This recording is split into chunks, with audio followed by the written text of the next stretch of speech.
अगर हमारा दिमाग खराब हो गया ना, हम तुमको उखाड़ने लगे ना, तो याद रखना तुम कभी आ नहीं पाओगे हमारे सामने।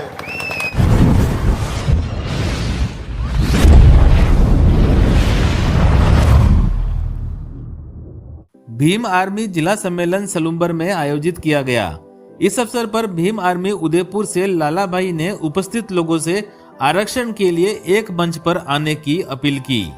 लाला भाई ने बीते दिनों सलुम्बर बस स्टैंड से सोनारा बिल के बोर्ड को कुछ असामाजिक तत्वों द्वारा हटाए जाने की घटना का कड़ा विरोध किया।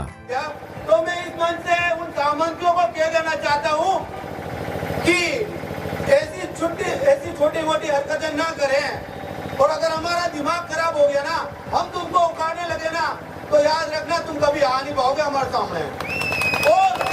और एक और बात कहना चाहता हूँ इस मंच से इन सामंतियों को, अगर इस बार एक भी वोट को हाथ लगाया ना, तो वहाँ पे बिना परमिशन के मूर्ति लगा देंगे, क्योंकि ये भीम आर्मी है, ये चलती मूर्ति परमिशन है, हमें किसी की परमिशन की जरूरत नहीं पड़ती है।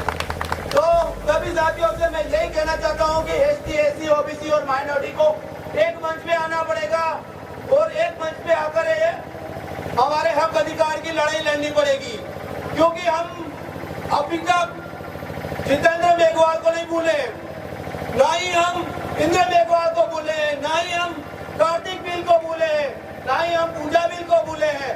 क्यों? क्योंकि उनको न्याय नहीं मिला, और हमारे जो नेता हैं उन्होंने अभी तक आवाज नहीं उठाई, इसीलिए उनको न्याय नहीं मिला। तो इसका एक काम कीजिए, 2023 के अंदर इन निकम्मे नेताओं को ही सबक सिखाने का काम कीजिए। करोगे या नहीं करोगे? बताओ, करोगे या नहीं करोगे? आप सब मिलकर एक मंच तैयार करो जिसके ऊपर एसटी और एससी और ओबीसी माइनॉरिटी सभी आकर बैठे, तो जाके आपका उद्धार होगा, बाकी नहीं होने वाला, ये बात याद रख लेना। बाकी आप आपस में ही चलते रहोगे, ये वो है वो है, ऐसे नहीं चलेगा। आपको एक मंच पे आना पड़ेगा, और आपको एक मंच पे आने की जरूरत पड़ेगी। जैसे कि बताया, आरक्षण की लड़ाई है भाई, सभी को आरक्षण की लड़ाई है। एक मंच पे तो आओ, एक मंच पे तो आओ, एक मंच पे आओगे तभी वो लड़ाई लड़ी जाएगी।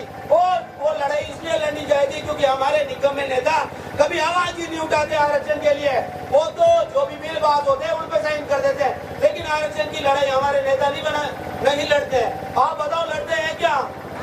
एक भी नेता बता दो हाथ उठा के, एक भी नेता ने आरक्षण की लड़ाई लड़ी हो तो हमारे समझ कितने नेता है? बताओ, कितने मंत्री है? कितने मंत्री है? बताओ, है या नहीं है? है या नहीं है? एमएलए कितने हैं? एमपी कितने हैं? लेकिन आपके हक अधिकार की लड़ाई नहीं लड़ी है। तो इस बार मैं कहना चाहता हूँ इस मंच से कि उन नेताओं को उनका आईना दिखाने का काम करो। करोगे या नहीं करोगे? करोगे या नहीं करोगे? हमारे बीच में है भीम आर्मी उदयपुर से लाला भाई, हम इनसे भी जानकारी लेंगे। सर बताएं कि आज के कार्यक्रम के बारे में जानकारी बताएं। तो कार्यक्रम तो आप देख ही रहे हो किस तरह से हमने आज जो मुहिम चलाई है, एसटी, एससी, ओबीसी माइनॉरिटी को एक मंच पे लाना है, चाहे कुछ भी हो जाए, क्योंकि ये जो कमल कांग्रेस है ना, दोनों एक है। और हमारे जो नेता बैठे हुए हैं ना इस कमल कांग्रेस के अंदर, वो हमारे हक अधिकार की लड़ाई नहीं लड़ते हैं। इसीलिए ये मुहिम चली है कि एसटी, एससी, ओबीसी माइनॉरिटी को एक मंच पे लाकर हमारा खुद का नेतृत्व करेगी। वो पूरे वो जो एसटी, एससी, ओबीसी माइनॉरिटी है वो सब मिलकर हमारा नेतृत्व करेगी और हमारे हक अधिकारों के लिए लड़ेगी। क्योंकि आप देख रहे हो एसटी, एससी, ओबीसी और माइनॉरिटी के कितने सारे नेता हैं, लेकिन एसटी एक्ट के ऊपर हमला होता है तो वो चुप रहते हैं, और दलितों को मारा जाता है चुप रहते हैं, आदिवासियों को मारा जाता है तो चुप रहते हैं। तो हम इस बार 2023 के अंदर उनको भी उखाड़ फेंकने का काम करेंगे, ये बात याद रखें। क्योंकि 4 साल से उनके कान में जो तेल पड़ा था वो निकालने का काम करेंगे हम लोग।